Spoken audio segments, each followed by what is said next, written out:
आता आपल्या आवडत्या मालिकेचे संपूर्ण भाग मालिका प्रसारित झाल्यानंतर लगेचच पाहू शकता फक्त सन नेक्स्ट वर। भारतातील प्रेक्षकांसाठी मोफत सेवा। तुमच्या माझ्याबद्दलच्या भावना समजू शकते, पण तुम्ही मला समजून घ्या ना। माझा स्वतःचा काही ठाव ठिकाणा नसताना मी तुम्हाला खरंच काही देऊ शकत नाही, तुम्हाला कुठेच नेऊ शकत नाही। तुम्ही प्लीज जा आता इथून। तुम्हाला जर का आमच्या अशा वागण्याचा एवढा त्रास होत असेल ना, तर विष द्या ना आम्हाला। हो, कमला मावशी बरोबर बोलते। आम्ही विष घेऊन मरून जातो, म्हणजे आमची सुटका होईल आणि आमच्या सोबत तुमची।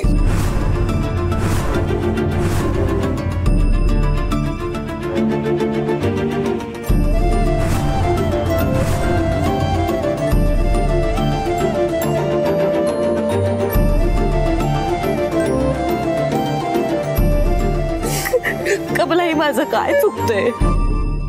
मला खरंच कळत नाहीये। मी लोकांशी चांगलं वागते, चांगलं बोलते, हे माझं चुकतंय। माझ्या आधी मी इतरांच्या मनाचा विचार करते, हे माझं चुकतंय। मी माझ्या हाताने कधीच एखादी चूक घडू नये, माझ्या एखाद्या शब्दानं कधीच कोणी दुखावू नये याची मी सतत काळजी घेत असते। तरीही माझ्यासोबत असं का घडतंय?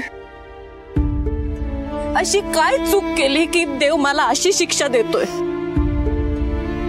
सांग ना कमलाई। शिक्षा नाही, परीक्षा घेतात। एखाद्या चांगल्या कामासाठी जर तुमची निवड झाली ना, तर देव तुमची परीक्षा घेत असतो।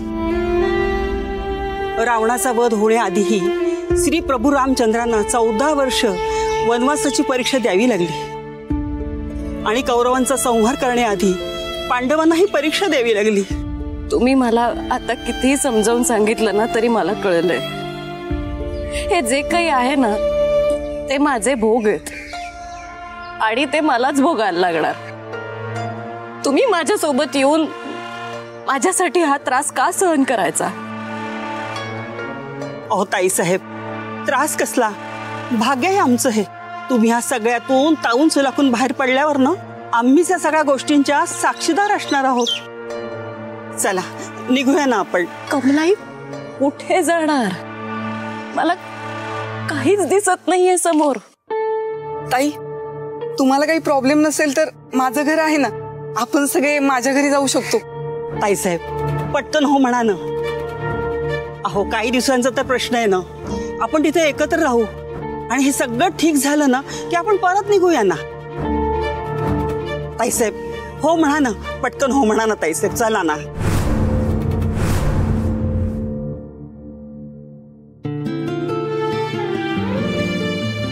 चला ना।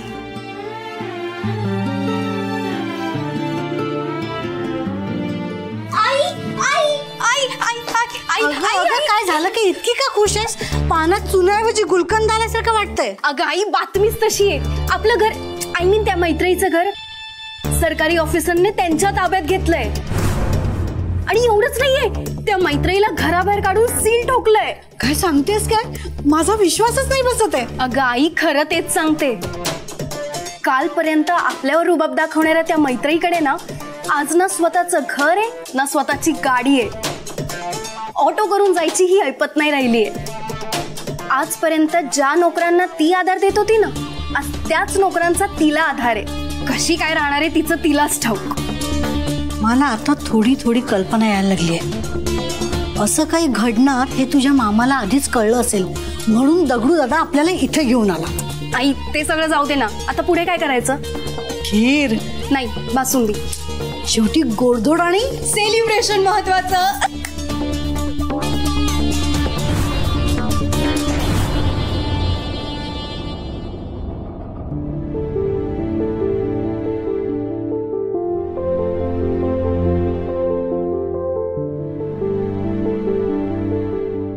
काय झालं ताई साहेब?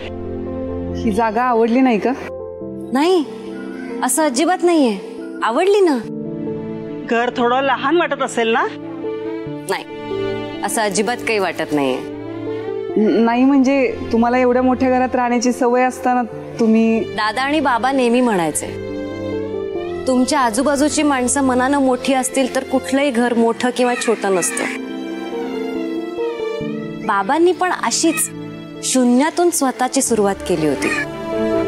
आणि बघता बघता स्वतःचं साम्राज्य उभं केलं होतं. आज परिस्थितीने तीच संधी मला दिली आहे. हा, सुरुवातीला थोडा त्रास होईल, धडपडीन, अडचणी येतील, पण मला खात्री आहे मी लवकरच नव्या परिस्थितीशी जुळवून घेईन आणि तुमच्या मदतीने पुन्हा उभी राहील.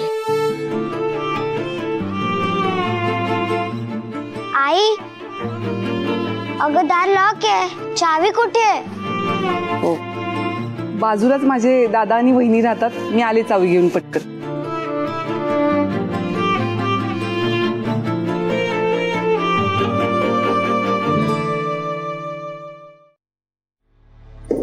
वहिनी, वहिनी, तुम्ही काय काम होतं? दादा कुठे? ते घरात नाहीये. बाजूच्या रूमची चावी हवी होती. कशाला? तुम्हाला काय करायच्यात नुसतं चौकशा? तुम्ही चावी द्या पटकन.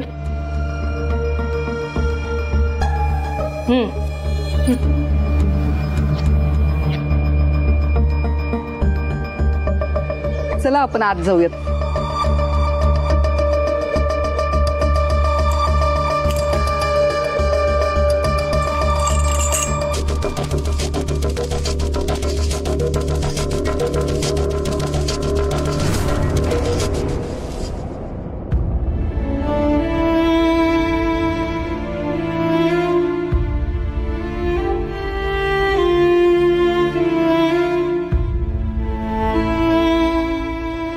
ताईसाहेब, येत आहे ना आत?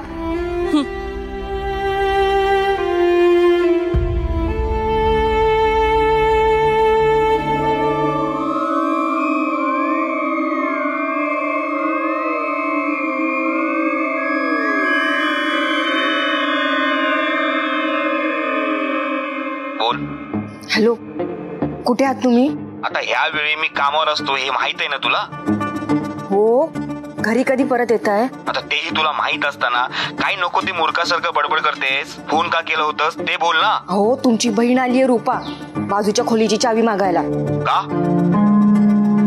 कोणीतरी पाहुणे मंडळी आली आहेत घेऊन. त्यांच्या बॅगा बघून तर काही वाटत नाही ते लवकर जातील म्हणून. काय सांगतेस? म्हणून म्हणते आज तरी लवकर घरी यायला जमेल का? ठीक आहे, प्रयत्न करतो मी. फोन ठेव आता.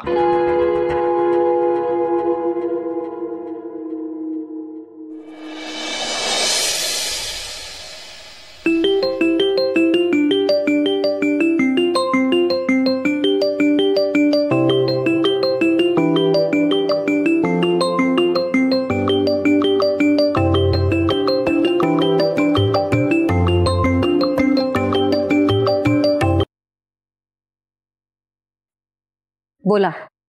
कुठेस?